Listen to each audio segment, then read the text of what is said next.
Hello, Daniel J. Lewis from the Audacity to podcast.com. This is podcasting Q&A for October 23rd, 2017. Got some questions about interviews, some monetization questions, and questions that may come up while I'm recording this live. You can join me live on Mondays at 2 p.m. Eastern Time over at the audacitytopodcast.com/live. That will take you to Facebook Live, which is where I currently record these, and you can participate in the chat over there. Comment if you're watching this live, post your question there.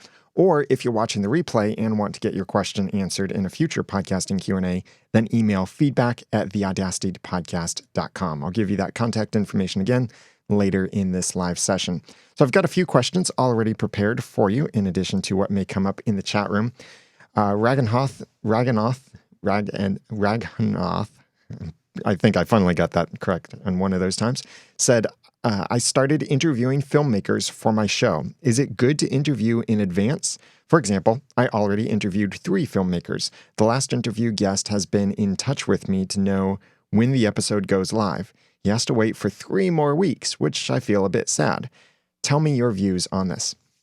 Well, this is a natural consequence to when you get ahead of yourself and record episodes in advance, whether that is dozens of episodes in advance, like you're batching an entire month or an entire year's worth of episodes, or you're simply a couple episodes in advance.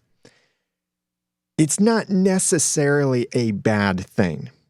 It is, however, something that you have to clearly communicate and compensate for. So in the case of if you're interviewing someone and you have the interview scheduled to publish 3 weeks from now, let that be known when you're interviewing the person.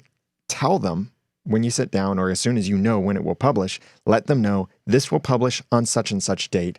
I will email you on the day it publishes with all the links and some messages so you can share it out with your audience. I think you did a fantastic job. I look forward to what your audience thinks of this or what your followers think of this. So you can let them know it's coming. You let them know exactly when it's going to be published. And you can let them know then that you'll be following up with them so that they'll get that link on the day when it's published. What you could even consider doing is if you know what that URL will be, even before it's published, you could send them that URL in advance with the caveat that you are very clear that this URL will not work until the episode is published on such and such date. But you could let them know that in case you want to schedule anything to automatically go out on that date, or anything like that, that here's the URL or here's a message you could use. But it might just be easier to let them know on that day the episode is published. So that's one aspect of this, communicating as clearly as possible, setting those expectations so they don't do the interview and the next day they're like, oh, hey, where's my interview? Why isn't it online yet? Set those expectations, communicate clearly with them. The second aspect of this is whether you want to postpone the publication of those episodes. And I understand the feeling of recording an episode and wanting it to get out there right away. And it's that eagerness, that joy of podcasting that you've created content you're proud of. You can't wait to share it with the world. I've run into this before too. And in my not so long ago days of publishing the Audacity to podcast, and when I was editing it myself, I would work really hard to try and finish editing so that I could publish it the same day that I had actually recorded it. That was very difficult to keep up because it was very little margin. And even then when I hired an editor, John Buchanan from audioeditingsolutions.com, when he started editing my episodes, then I shifted my publication day to the next day. So instead of publishing on Monday evenings at a random time, I would publish on Tuesdays at a semi-random time. Then more recently, I've shifted my recording schedule back and now shifted it back even further. So now I record my episodes a week in advance so that there's enough time to do everything else to do for the episode, including having some other people that I contract some work out to doing some stuff for me on that episode. So it gets more margin to be able to publish it later after it's recorded. If margin isn't an issue for you with these couple episodes that you've recorded, I know there's that temptation to maybe release them all right now or separate days this week. And I do caution you on that. Aside from how it might break from your regular podcast schedule, or it might mean that you've done all of this work now, but you have to get right back into normal things next week since you've blown out of your backup basically, or your what you had queued up. You've used that all. You have no queue, and it's back to the normal schedule with almost no margin or very little margin as before. So what you might want to consider is still publishing these as regular episodes on their regularly scheduled dates. If you do something else, like if you publish them all in the same week, then what you risk happening is you risk stealing attention from your other episodes. Because the way a lot of podcast apps will work is they will download the latest episode from a podcast. And sometimes that means if there are multiple episodes released in a short time after each other, that only the latest of those multiple episodes will be re-downloaded. I see this happen quite often in a lot of different podcast apps. So if you publish these 3 interviews back to back to back, well, for one thing, only the most recent interview will be downloaded the most. It won't evenly download, most likely won't evenly download across all of the other episodes. It also means that these 3, quote, bonus, unquote, episodes would be stealing attention from your latest regular episode. That might be okay, and there is certainly a place for putting out a bonus episode. If you publish on a regular basis, like weekly, let's say you publish on a Monday, maybe you put out a bonus episode on a Thursday or a Friday. That might be okay. And maybe that's what you'd want to do to get ahead of things a little bit more. And that's up to you how you want to stick that into the flow. But do keep in mind that issue of how many episodes are available and how many might actually download for your audience. I see this happen frequently with a couple other podcasts that are on our network when we've had to do something like publish 2 episodes back to back because the episode that was supposed to publish last week got delayed for some reason. And so we had to publish it this week. And then the next episode publishes the day after that. And we regularly see that episode that was supposed to go out last week, but now was right before the episode this week. It gets many fewer downloads than the other episode. Now, your extremely faithful audience will go and listen to it. But think of it from their perspective too. You missed a week, and now you've put 2 episodes in their podcast app. Now, that's not necessarily the approach you're taking, because you're not skipping a week probably, but you are giving them extra content to consume. And that might be more than they're really comfortable with. In general, I recommend if you're going to put out a bonus episode between normal episodes, it should be a bonus in the same week or within the same rotation if for some reason your other episodes are on a consistent schedule. For example, a TV show fan podcast like our own Once Upon a Time fan podcast at oncepodcast.com. If we go and watch a movie that's relevant to our audience, like when the Cinderella movie or the Beauty and the Beast movie or some of those other fairy tale based movies came out that totally appealed to our audience, we got press passes to see those movies in advance. And so we went, we watched them, we recorded a review of those movies. But at the same time as that's happening, we're also doing our regular schedule for publishing episodes of our podcast about the TV show. So we can't simply push those episodes back. We have to have a regular episode published on a particular day, or else we'll be late for that regular content. So in those cases, we do slip in the bonus episode in between those episodes. So one week, you might download 2 episodes from that podcast instead of only 1. That's more acceptable when it is truly bonus in nature. And often bonus in nature might also imply that it's much shorter. So it's not like, here's another hour of content that you weren't expecting that now you have to try and somehow figure out how you can consume. Here are 10 minutes, 5 minutes. But again, or not again, because I haven't said this yet, there aren't specific rules about how to do this in podcasting. There are considerations, several things that I just mentioned and some other things you might want to think about that you might come up with on your own based on your own audience. So there's no definite way that you should or shouldn't do this. It's really up to you to decide. But I do recommend clearly communicate, and as much as possible, try and maintain a consistent publishing schedule. And it's okay if you're now 3 weeks ahead of time. Maybe you can somehow wrap these interviews with a regular or semi-regular sounding episode. So it's still part of your normal flow, but instead of your normal featured content in an episode, these interviews are the featured content for the next 3 episodes. And then see what your audience thinks when you share these things.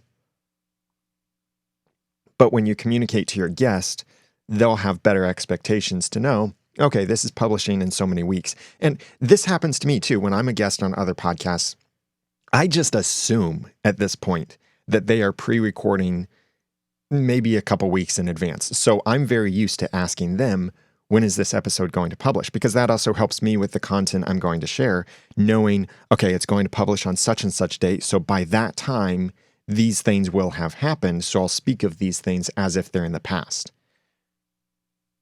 So when someone says that, oh, I'm publishing the episode tomorrow, that's often a little bit of a surprise to me. But even when I know and they tell me the date that's going to publish, I still have to rely on them to send me a reminder. And I do ask them, please email me when it is published so I can share it out with my audience, because otherwise I would never remember to publish those things.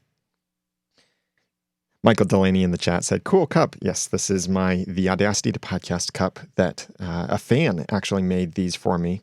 Several handles were broken, and so thanks UPS or FedEx or FedUps or whoever broke the handles. But I now need to get a lot of other stuff redesigned for my podcast. Scott Orr in the chat room said, I now have Adobe Audition available to me, but I'm not sure I want to bother to move from Audacity. I have no problems now, except the fact that his comment just disappeared because Facebook. I wasn't looking at things in the right view. Here we go. I have no problems now, but I'm wondering if I should switch. Comments? If you go to the audacitytopodcast.com and search for these 2 words together, Audacity and Audition, you'll see a couple episodes I did about why I was switching from Audacity to Audition and why I made that switch, as well as the other episode is a list of some things I miss from Audacity that aren't in Adobe Audition. And some of that has been changed, or I've learned more since then. So the main thing is, you have Adobe Audition. You are already paying for it. You are probably in a very similar situation as I was back when I made the switch. I didn't feel like there was any compelling reason for me to switch to Adobe Audition from Audacity. But I was already paying for it because I use Adobe Creative Cloud.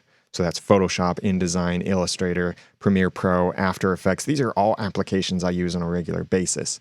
And Adobe Audition is included in that for something like $50 a month for all of these apps. After tax, I think it's $52.99, something like that. But so I decided, since I'm already paying for it, I might as well give it a try and force myself to use it.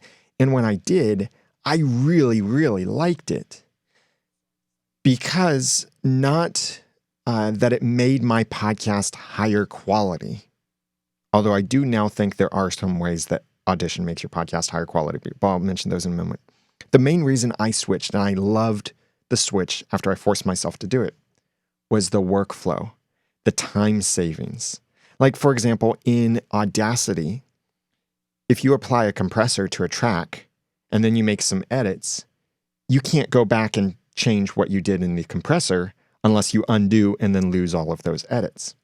But in Adobe Audition, in their multi-track editor, it's much less destructive. So you can apply a compressor to an entire track. So any clip that you drop in that track, will get the same compression settings as all of the other clips. So that also means that I can do whatever edits I want and go back and tweak that compressor or hard limiter or certain other effects or filters that might be applied to that track. I can hear them in real time, continue editing. I can wait until the very end when I export the file for those effects to be applied and then baked into the final export, but not my master files. Adobe Audition has a lot of workflow enhancements. Also things like loudness normalization, which I am a big proponent of the loudness normalization standard for podcast, which is -16 LUFS mono, -19 LUFS, I'm sorry, I said that backwards, -16 LUFS stereo, or -19 LUFS mono. And using some compression too to make sure the loudness range is around 4 or at least at most under 8. So doing that in Audacity is possible, but it's a multi-step process where you have to export, use a different program to measure, re-import the audio, or go back to the audio in Audacity, test some things, change some other things, export again, remeasure, and you're going back and forth between different programs and exporting, and it takes more time. It is possible to do with Audacity and other free software. It's just a cumbersome process. In Adobe Audition, there's a match loudness feature. That's what you would use to make your podcast loudness level reach and conform to that loudness standard, -16 LUFS stereo, -19 LUFS mono. And there are other things inside of Audition that are much easier as well, like their compressor. They even have this essential sound panel, and they just added a new compressor feature to that makes adding proper compression, so evening out the differences between your loud spots and your quiet spots. They've made that even easier and still giving you great results that you can tweak if you need to as you go along. So the workflow in Adobe Audition is much easier.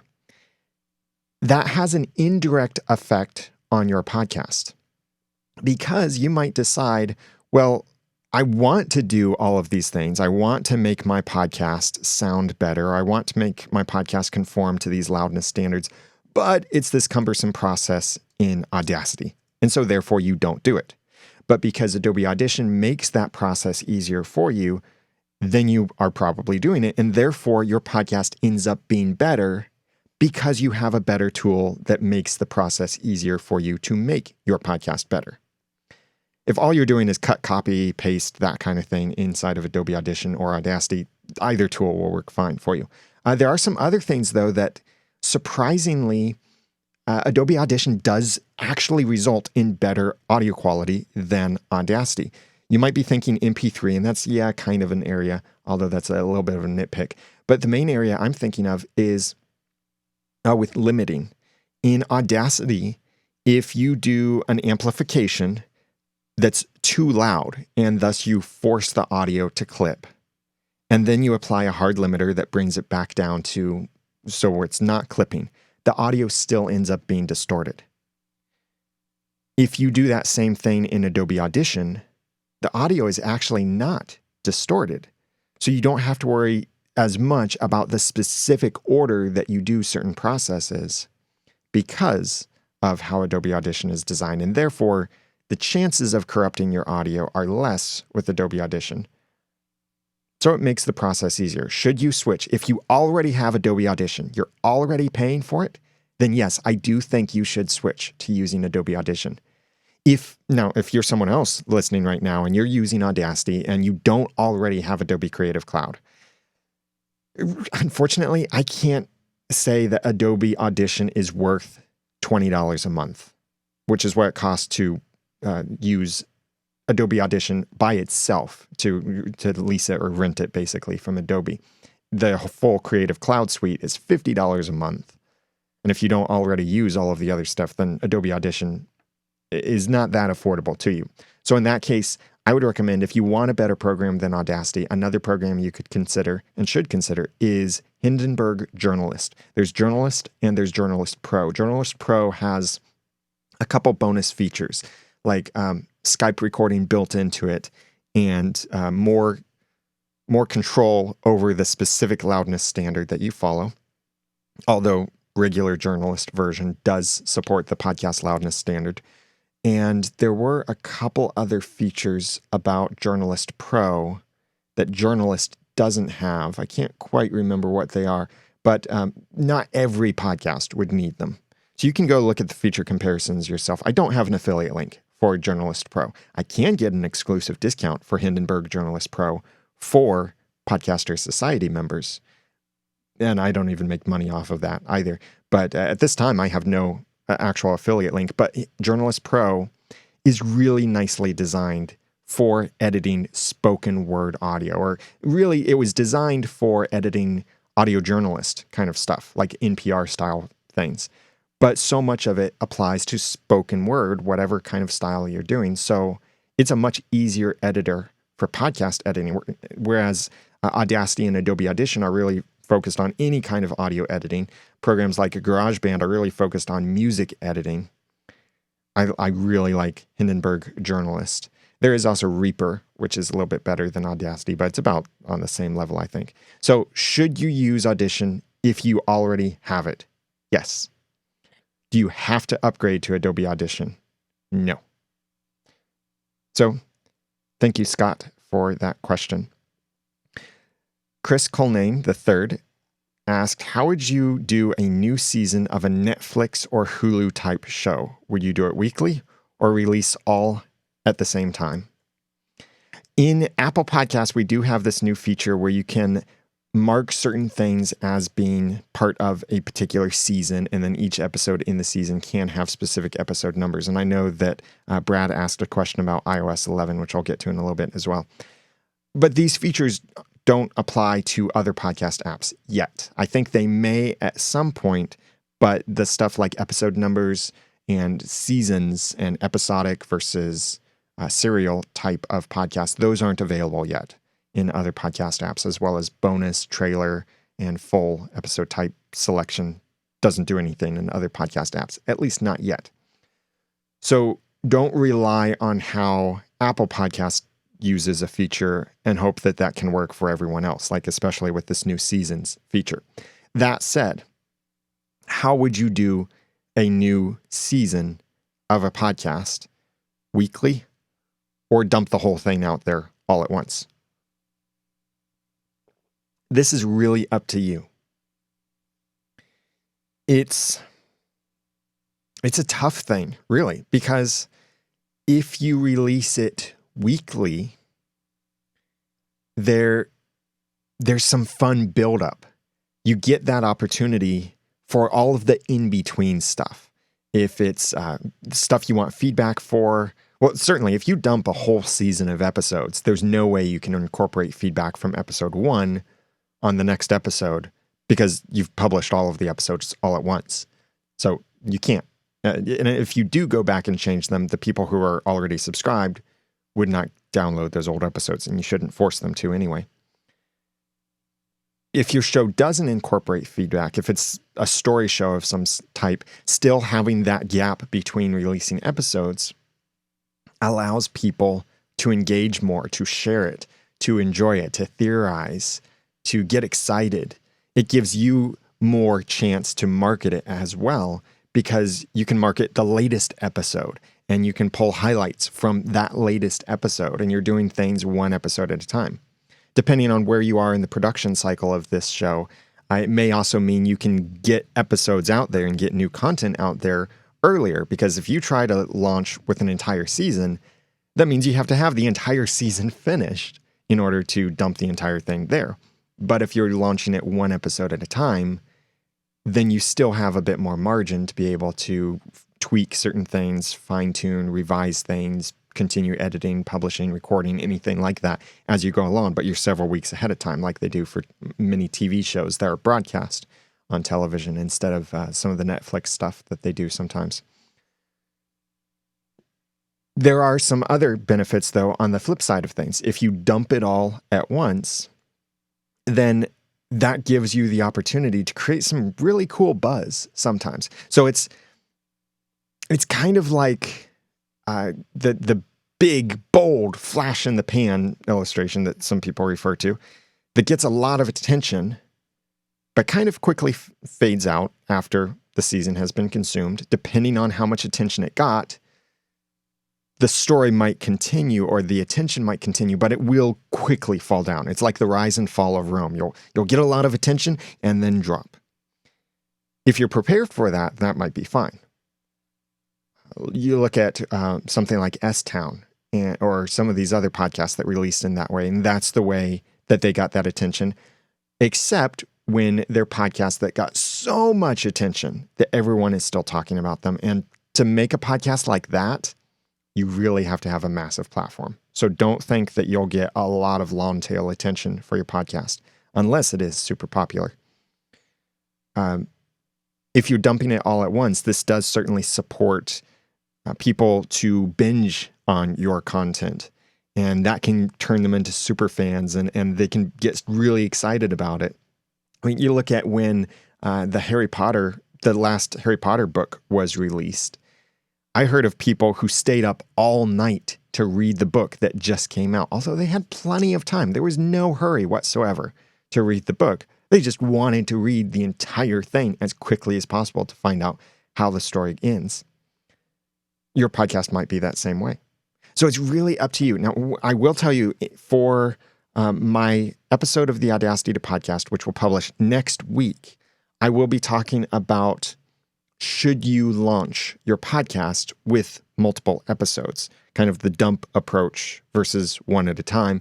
And it's not exactly the season dump approach that you're talking about, but there will be a lot of crossover in some of the ideas that I present in that episode. So watch for that episode and kind of extrapolate that and interpret it as it applies best to your situation. But thanks for that question, Chris. And speaking of iOS 11, Brad Hargis said, now that iOS 11 is out, should I go back and assign a season to them? I have one show that has new episodes listed as unknown season in the podcast app, but pre-iOS 11 episodes say season 1.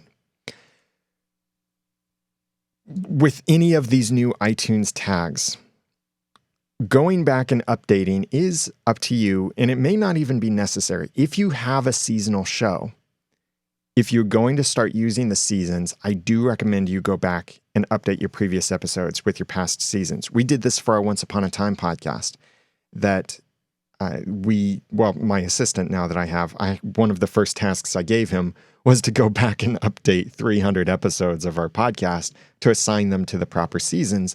And now that kind of stuff looks much better inside of iOS 11. There are a couple episodes here and there that we missed or that we had to do differently. But the way this works in iOS 11 is that as soon as you have at least one episode that has a season assigned to it, then everything has a season attachment of some sort.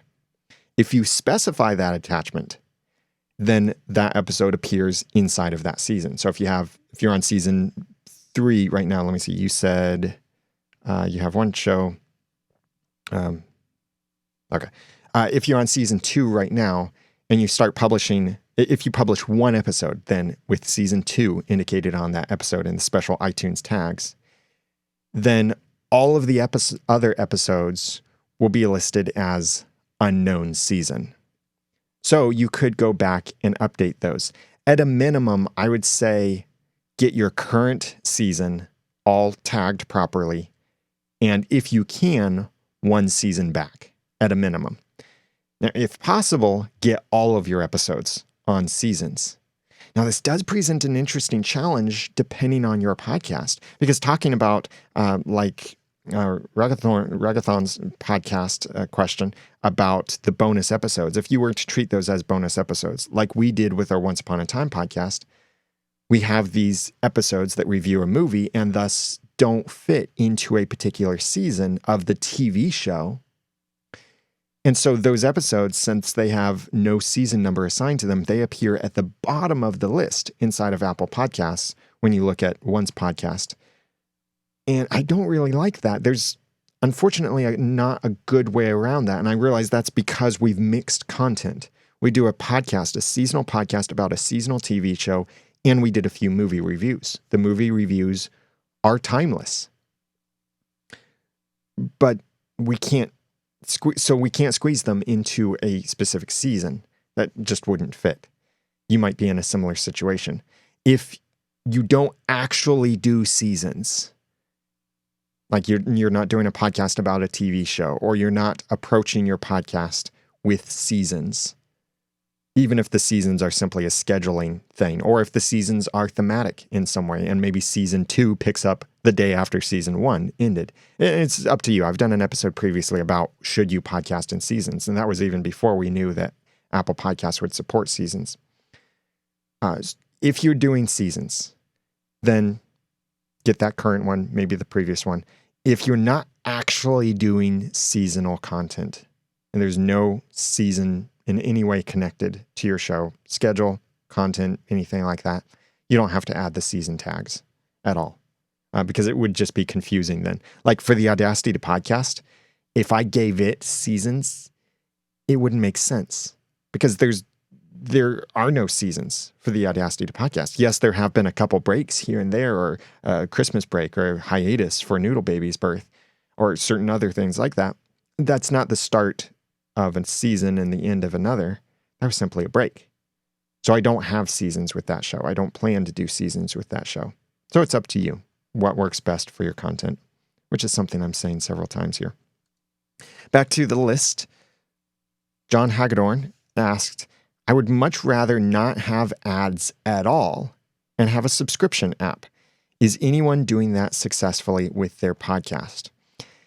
Advertising in a podcast is often the first way people think of making money with a podcast. But I would say it's really not the best way, because there are all kinds of complications that can come along with that. And besides the complications, it may not make all that much money, because ads usually pay based on how many thousands of downloads an episode gets. So let's say you are at the median number, which is if you put out all of the podcasts on a list, what's that middle number? And that is, I think that's adjusted median number. If you cut out the top 1%, cut out the bottom 1%, then what is that median number? And from Libsyn, that number is around 200. So we'll say 200 downloads per episode. If you're getting 200 downloads per episode, and even if you get a really high CPM, which is cost per thousand, cost per milli, cost per thousand downloads, so you get paid that amount for every 1,000 downloads that sponsored episode gets. So 200 episodes, you publish 4 times a month, that's 800 downloads in a month. And if you're getting $45 CPM, which is a very high CPM, but let's say somehow you get a really high CPM like that, $45 per 1,000 downloads, 4 sponsored episodes that delivered a total of 800 downloads. You get paid in a month $36. And really, I don't think it's worth that. I did an episode recently about podcasting lessons from a binge listener, and he pointed out one of the things that really bothers me about my early history, and one of my regrets with the Audacity to podcast is that in a very real way, I sold myself out by having an irrelevant sponsor to make $20, $30 in a month. I understand the perspective of, oh, I'd love to have this just cover my hosting bill at Libsyn, so I'm going to do this ad that'll pay $36, my hosting bill's $20, so I get to keep $16 this month. That's 3 coffees, or that's a movie ticket, or that's something else like that. So I understand that appeal. But try to think of the long-term vision when you're thinking about ads for your podcast. If the sponsor is totally relevant to your content, then go for it.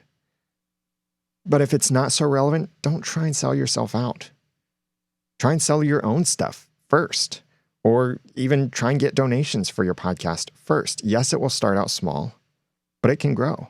And maybe recommend products, affiliate products, or your Amazon book of the week or Audible book of the week or something like that that you can recommend with an affiliate link.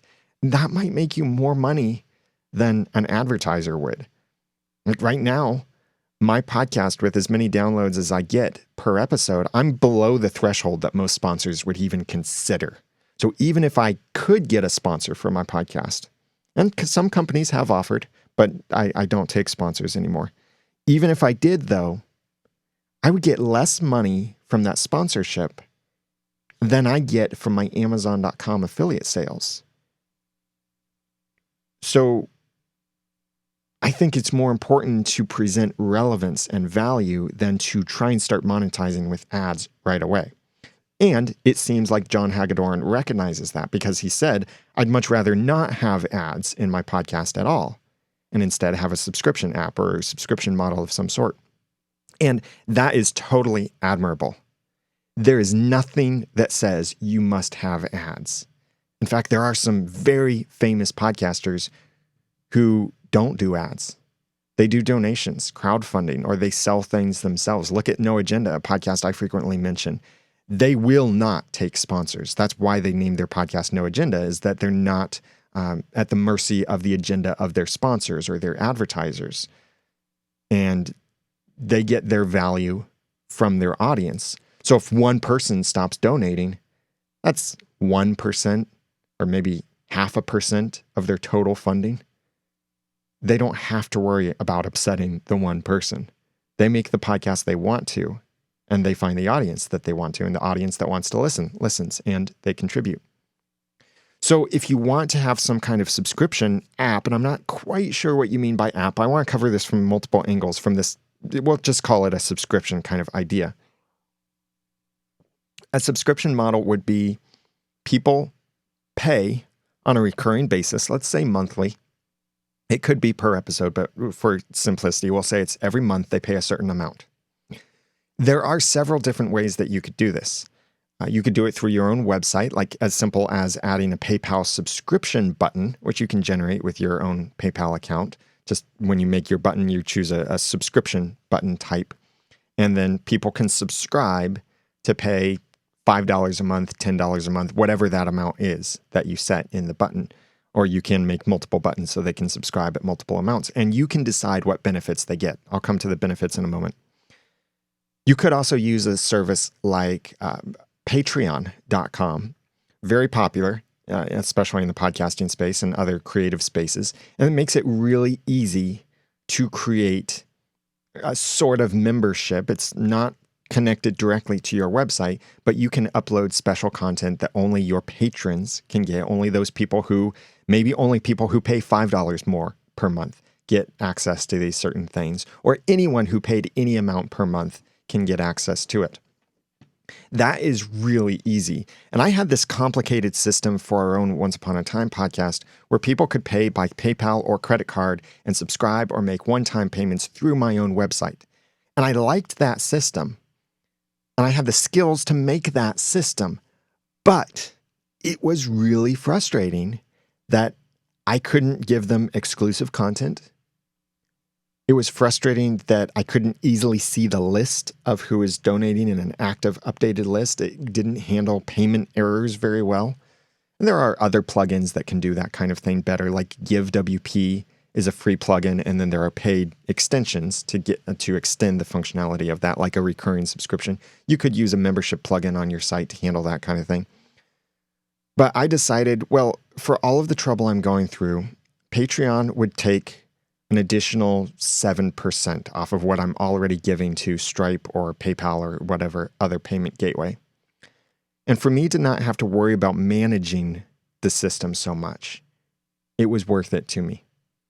I didn't have to buy plugins to install on my site, maintain, keep these things updated myself. I could just tell people, go to oncepodcast.com/hero, and the button on there links them to Patreon. Never send people directly to Patreon by saying, go to patreon.com/whatever, because what happens if you leave Patreon? There was another crowdfunding service that tried to be more like a Patreon specific to podcasters. I don't even remember the name of them. They're gone now. Google acquired them and shut them down, as Google does with many things often. So that's another way that you could look at it. There are also options for, depending on where you're hosting your media, you might be able to get an app for your podcast, and your audience has to pay to get that app, and then you get exclusive content inside of that app. And I do believe, this is pure conjecture on my part, I think that someday Apple will allow you to sell a subscription to a podcast inside of Apple Podcasts.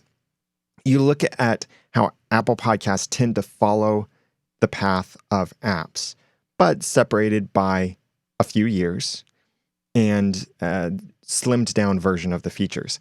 Apps only recently started being able to take subscriptions instead of one-time payments, that you could subscribe to an app. Like I'm subscribed to Overcast, so I get Overcast Premium and all of its features. It's, I think, $10 a year, which is totally worth it for me because I get so much more value than that from not only the app, but the podcasts I listen to. So I subscribed, and it recently renewed automatically, charging me for another year of access, and I was fine with that because I get that value from the app. I do believe you'll someday have that same ability inside of Apple Podcasts. Now, couldn't that be cool? I hope they don't go the YouTube Red route if they were to do something like this, where you subscribe to Apple Podcast Pro or something like that, Apple Podcast Red or whatever, and then you get access to all of the paid subscriptions. Like Stitcher Premium does that, and I don't like that model for several reasons. And you can just search for why artists don't like YouTube Red or creators don't like YouTube Red, and you'll find many of those same reasons. In short, you see a much smaller portion of that money, as even if the only thing people subscribe to is your show in that premium service. So I think direct crowdfunding from your audience is the better way to go. Now, what can you offer if you're going to do some kind of subscription system? Well, you could offer some bonus content, and whatever that bonus content might be to you. That could be a PDF guide that goes along with each episode. That could be the transcriptions that go along with each episode. That could be the raw, unedited copy, which some people enjoy seeing how the sausage is made, so to speak, and they like seeing the behind the scenes or hearing that kind of thing.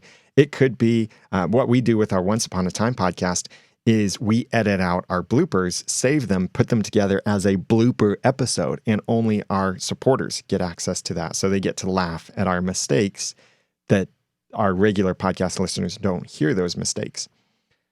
You could offer other things like a monthly hangout or the opportunity to be a guest on your podcast or early access to podcast episodes or stickers or cards or mentions, shout outs in your podcast by name, read a message from your fans on your podcast. There are a bunch of different kinds of benefits that you could offer. And watch for a webinar that I'll be doing with a special guest probably early next year, maybe later this year, about crowdfunding and effective ways to do that with your audience. So all kinds of ways. And I do recommend, since I think you've got the right perspective, John, that you said, I'd rather not have ads at all and have a subscription method of some sort. Yes, many people are doing that successfully. And I think other podcasters can do that too. And it's really encouraging then to recognize that the value then you're receiving from the audience is some measurement of how much they appreciate your podcast. That doesn't mean that people who don't donate don't respect your podcast. But many times they want the ability to donate, but you just haven't provided it.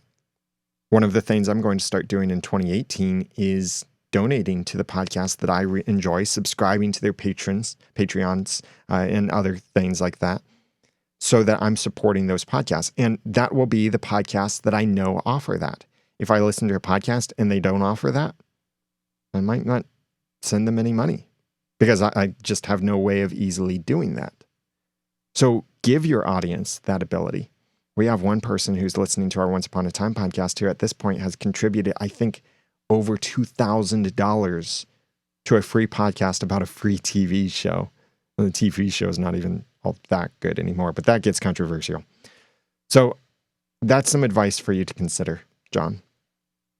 W. Scott Smith, before I jump back into questions from the chat room, W. Scott Smith, well, actually one comment here before I move on. Brad Hargis said, is there a good way to call out your Patreon or affiliate links so it doesn't seem like, hey, you should give us money? There is, and that is with relevance and context. Relevance is not only what's relevant to you or to your audience, but it's about what's relevant to your content, to your platform itself. For example, I talked about this in one of my recent episodes of the Audacity podcast. My go-to meeting ads and go-to webinar ads that I did in the early days of the Audacity podcast. I used it. Maybe some of my audience would use it. Or even more relevant here, shoes. I wear shoes. Even though I'm from Kentucky, I do wear shoes. And you probably wear shoes too. So, hey, a shoe sponsor might be relevant. No, not at all. It's not relevant to the platform. So you don't trust my opinion on shoes, probably. And I don't mind that you don't trust my opinion on shoes. That's not what my platform is about. So for me to recommend a brand of shoes, just to you would probably feel like, what? Why? But for me to recommend something that's relevant to podcasting, Now that makes sense. So a good way to call out your Patreon or affiliate links, let's first talk about affiliate links. Look for relevance and context. If you're talking about a movie, there's probably going to be an affiliate link that you can connect with that movie. Even if, and this is something, and I know Brad Hargis hosts a podcast about movies. It's the Cinema Guys podcast. So he's talking about movies, and often they're movies that are currently in the theater. So you might think there's no opportunity for an affiliate link, but actually there are. First of all, there are some of these ticketing services. I can't remember the names of them right now, but some of these ticketing services where people can buy movie tickets online, some of those offer affiliate programs or some kind of partner program of some sort, even if it just means you get credit into your account whenever someone else buys through your link or someone new signs up through your link. That could be something you could promote. So you could say, hey, if you want to get tickets to watch this movie or any other movie, please support us by buying through our affiliate link at cinemaguys.com/tickets or whatever your link is. What you could also do is think about the future, because with movies, although the highest value of a movie review is when that movie is front of mind for everyone. So that's usually when it's released in the theaters as well as when it comes out on DVD or Blu-ray. It will at some point come out on disc that people could purchase. So you could think about that now and in your podcast say, if you're listening to this after the movie's already been released, then go to our show notes and you can purchase your own copy on Blu-ray or DVD or digital copy. Or you could just simply say, we have purchase options for you in the show notes if you want to purchase this movie to own it for yourself if it's available yet. So then you're making your content even more timeless. Although you're talking about the movie because you just saw it in the theater, your audience might be listening to it when they're thinking about whether they should buy the movie on Blu-ray or DVD. So make your content timeless and make it continue to sell. That's how my affiliate links work. It's not that I release an episode today and make $1,000 or whatever from that one episode because of affiliate links in it. It's because of 300 episodes in the past. Well, I don't know how many of those actually contain affiliate links, but it's because of hundreds of episodes in the past that include affiliate links. So it's a growing amount and timeless value. People listen to an episode I did years ago and they buy the thing that I mentioned. There's an episode actually that I did that included several affiliate links in them. One of those companies I no longer recommend at all because of many issues. But even though I stopped actively recommending them, people were still buying from them so much that that company owes me a big chunk of money that I'm trying to get because the company just seems to have shut down essentially and owes me this money. But people were still buying from that link. So I went back and I updated that link so that it said, I no longer recommend this. Here's what I now recommend. So that's that timeless value. That's what makes things like affiliates work so well for me and other people, is that you have to use them regularly. You're making small investments to later see bigger returns. It's like, I love the concept of Pat Flynn's Smart Passive Income. He says, work hard now so you can sit back and reap the benefits later. It's not so much do all your work now and never have to work again, but it's do the majority of your work now and you'll see those returns later on. It's a good question, Brad. All of these are good questions. I always receive good questions. W. Scott Smith from Twitter asked, why are, not from Twitter like the company, but he asked this question on Twitter. He said, why are podcasts free on iTunes, but an album costs about $13? Do you see a day when they charge a small amount per podcast episode? This goes back to John Hagedorn's question a little bit, in that I think that someday Apple will provide a way to monetize your podcast directly inside of Apple Podcasts by selling a subscription to your podcast. And when they do that, you know they're going to take a portion of that payment. If it's the Netflix or the Netflix or YouTube Red model, of course, they'll take a huge portion of that payment. But if they do the app model, they might take 30% and you get to keep 70%. They handle the payments, the payment processing and all of that. You get 70% of it. I can see that someday being the case inside of Apple Podcasts. And thus, they would have the ability for Apple as a company to directly profit from Apple Podcasts. But the bigger question I know you're asking here is, well, first, before that, do I think they'll ever force paid subscriptions, paid downloads, paid entry into their catalog? No, I don't think they will. I don't even think that they'll someday have a paid creator license of some sort. Like you have to have a developer license. That's for different reasons, really, for you to have a developer license. But I really don't see Apple ever making it where you have to pay to have your podcast inside of Apple Podcasts. So I don't think they'll ever force any kind of payment system. The bigger question here, and a question I know a lot of people wonder, is why does Apple do this? Why do they offer podcasts for free? Why have they had this platform for over 10 years that provides all this free content? Why do they have staff members paid to do stuff with podcasts? I mean, they have 6, 7, I think. I think at Podcast Movement alone, there were 5 or 6 of the Apple Podcast team there, and they have others on the team too. So they might have as many as a dozen people, full-time employees, working with Apple Podcasts, approving podcasts, moderating certain things, checking things, fixing bugs, developing new things, marketing, advertising, negotiating certain things, all of this. So why are they paying so much? It's for a few reasons. First of all, when they first launched support for Apple Podcasts, it was a very strategic move. Apple Podcasts exists in 155 different countries. Apple could not get iTunes and the iTunes Store into all of those countries because of regulations. Back when all you could do with iTunes was buy things from it. But when they offered free content, that made it much easier for them to get iTunes in 155 different countries. And thus, it got people used to using iTunes so that when Apple could eventually negotiate certain things with different countries, then they could start selling easily, and that was an easy feature to add into those different countries. So it was a very strategic move, and it continues to be a strategic move for them because they don't sell stuff in every country.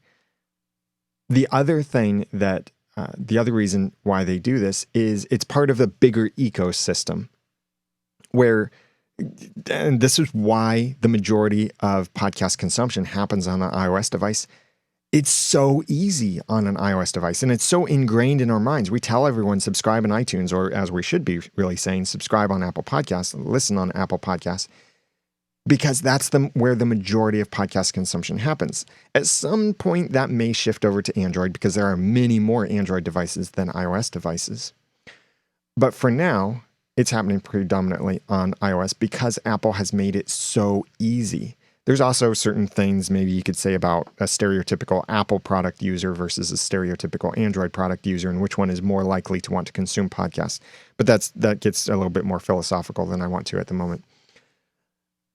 So it's part of this whole ecosystem where it's easy to say right now, I think, the simplest, easiest integrated way to consume podcasts is with an Apple device, specifically an iPhone.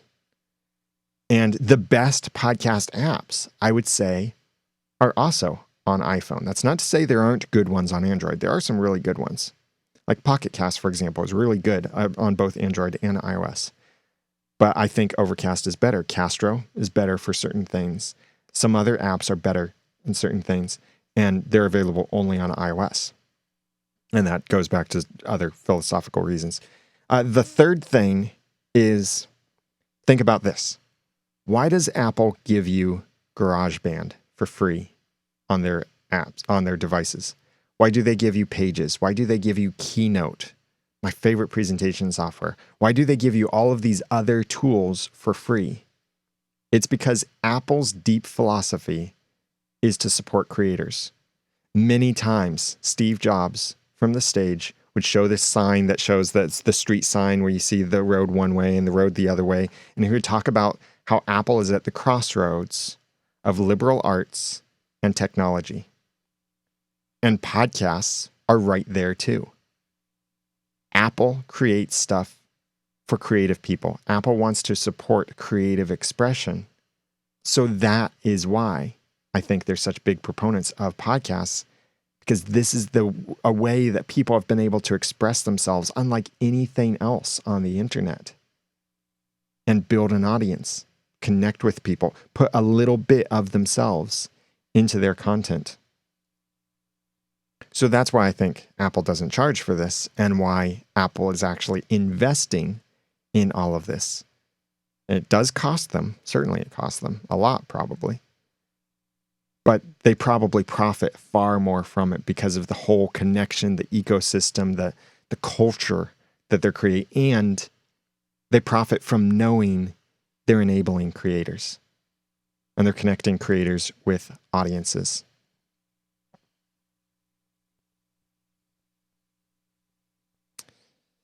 Mohammed mentioned in the chat, he said, honestly, I'm still not able to put an end for my preparations for my podcast, and I found each new plan or new preparation is much better, which makes me in a loop seeking more better. How to solve this problem? So far, I've already planned for the next 52 episodes, but restructured the show contents several times. Thanks for the valuable time, my friend.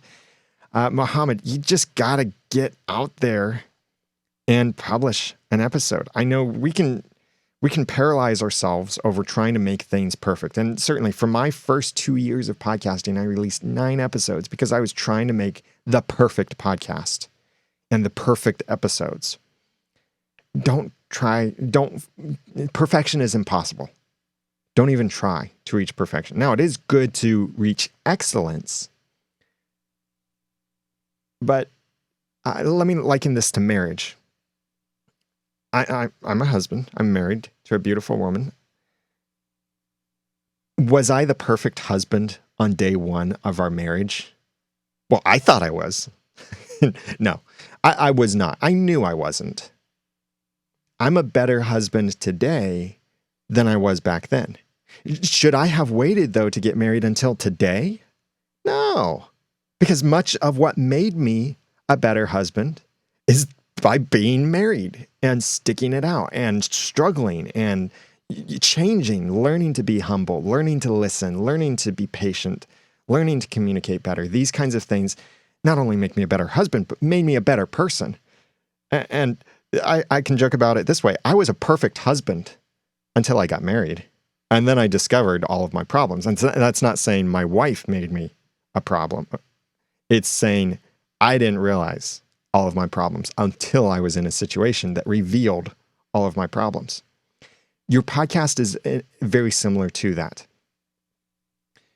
You might be trying so hard to launch the perfect podcast, and let me crush your hopes and dreams for a moment, and I'll rebuild them. If you work for years and years and years, and you launch the perfect podcast, a couple of years from now, you'll look back at it and realize, oh man, I messed up some stuff. I really wish I did some things differently. It's because you'll never reach perfection. So don't try. It's more important to start to get your message out there than to try and make it perfect. Improve as you go. And the kind of thing that I hate seeing in the world of television shows is where the pilot episode of the TV show. Hey, let's mention one specifically, Bionic Woman. I'm not sure if you ever watched that show, but the first episode of Bionic Woman was really cool, really interesting. It seemed like this would be a really neat TV show. Immediately after episode 1, the show tanked and was canceled, I think, only 6 episodes into the first season. It was that bad. Heroes, another TV show. I loved Heroes. I was watching it around the same time as Lost, and I loved Heroes so much more than Lost, and the revelations and the theories and all of that. But Heroes season 1 was fantastic. Everything after that, it tanked. And it was eventually canceled. Once Upon a Time, fantastic first season. Second season, tanked. And although we've had good moments since then, we've never had that same magic as in the first season. And You can see this with many other TV shows as well. The first episode, first season, it's fantastic. After that, drops. But your podcast doesn't have to be that way. Your podcast can be the total opposite. You launch and then you grow. Go back to my 300th episode, the audacitytopodcast.com/300. In that episode, I reviewed my first episode. And when I went back and listened to my first episode, I realized, wow. I mean, not only all the personal issues, like how arrogant I came across in many different ways, but how unprepared, how unprofessional I was, how bad of a communicator I was at different points. And people still stuck with me. I grew, I improved. I am not the same podcaster today that I was back then.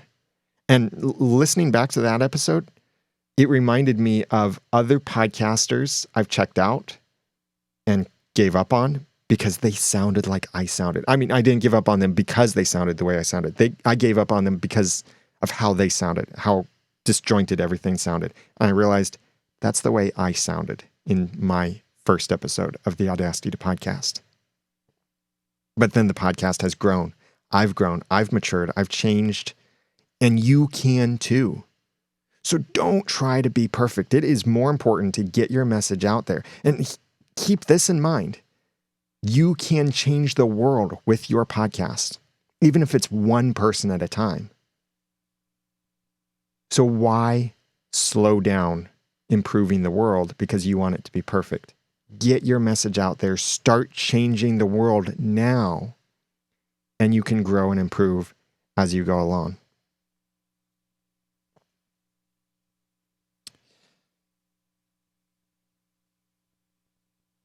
Looking back to the podcast or the comments, Mohammed also said, I remember that in one of your episodes, you mentioned that if you were to restart your podcast once all over again and want to avoid the mistakes you made, then one of the things you may consider is to start sponsoring the shows since first episode and not later on, unless I'm mistaken. What I wish I did, talking about the sponsors, is I wish that I did not take those sponsors like GoToMeeting and such in the early days. I wish that I did something not as a sponsor, but as some kind of ad spot of some sort, recommended products through affiliate links and such. I wasn't very smart in some of the things I did in my early days, but I improved. I got better at things. Getting a sponsor from the beginning, I wouldn't necessarily recommend that because you're still struggling at the beginning. Regardless of your skills, your first podcast might not be good. So maybe wait to get a sponsor until you're really confident in what you do and very skilled in how you podcast, or maybe never try and get a sponsor.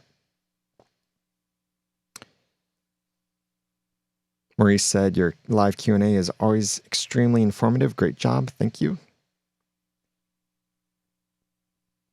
Oh, one thing, going back to Brad's question, I realized I didn't answer. Another aspect of, especially like with the Patreon stuff, is how do you promote that without it being like, hey, you, give us some money.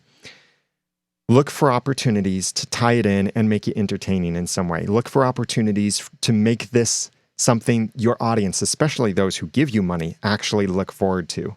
Like maybe you tell a joke related to their name. Maybe you read a comment from them. Maybe you give them a shout out. Maybe you give them some kind of label that they enjoy. Like for our Once Upon a Time podcast, we call them our heroes.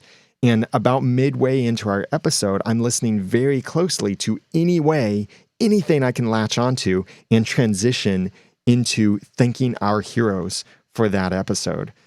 And it's fun. It's memorable. And it's really quirky, cheesy, weird sometimes because of some of the ways that we make those transitions. But our audience enjoys it. They listen to it. And especially those fans that support us, they like hearing their names. So if nothing else, include their names so that they love hearing their names mentioned.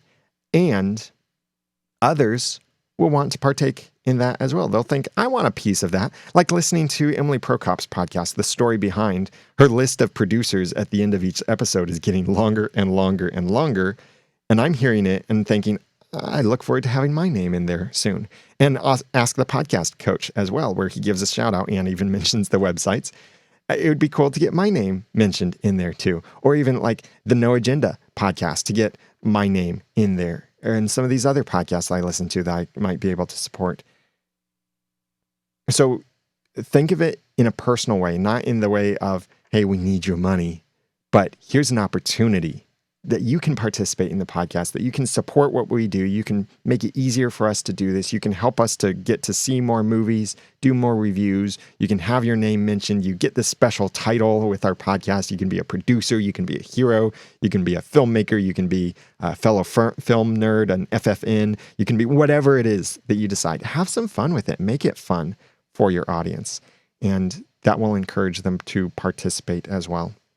I know there are some other questions in the chat just now from Mark, a couple things from Mark in there, as well as a couple of other comments and such.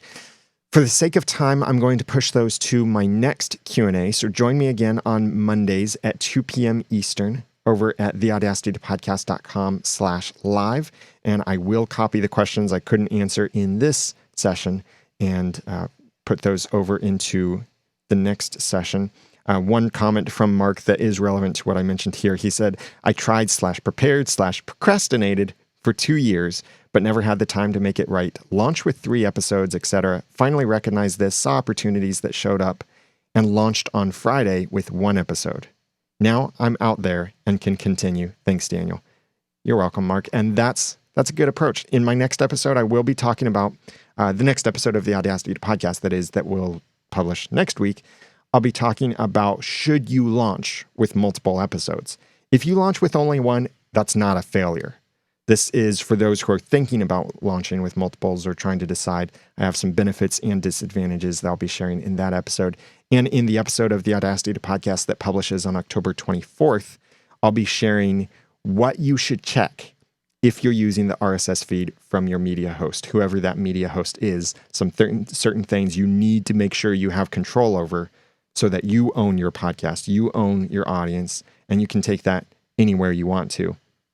And if you don't have some of those things, some reasons you might want to consider switching to someone else who does give you those features. So watch for that and more at theaudacitypodcast.com.